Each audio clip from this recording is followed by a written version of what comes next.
20 जानेवारी रोजी एका आदिवासी महिलेने वणी पोलीस स्टेशनचे ठाणेदार गोपाल उंबरकर यांच्या विरोधात पत्रकार परिषद घेतली आणि न्याय न मिळाल्यास न्यायालयात जाण्याचा निर्णय जाहीर केला।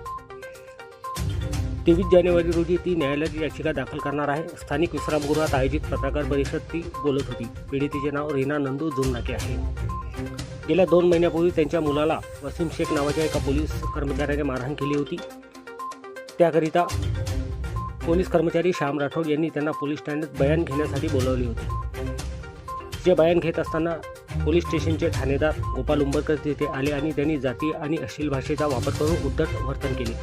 त्यांनी तिच्या चहाच्या टपरीला बाहेर फेकून देण्याची धमकी दिली। त्यानंतर तिचा मुलगा साहिल याची छळ करण्यात आला असा आरोप आहे। तिने याविरोधात आदिवासी विकास मंत्री अशोक उईके, जिल्हा दंडाधिकारी आणि पोलीस अधीक्षक मुख्यमंत्री यांच्याकडे तक्रार दाखल केली, परंतु त्याचा काही उपयोग झाला नाही। आता ती न्यायालयात जाणार आहे अशी माहिती रीना नंदू जुन्नाके यांनी पत्रकार परिषदेत दिली आहे।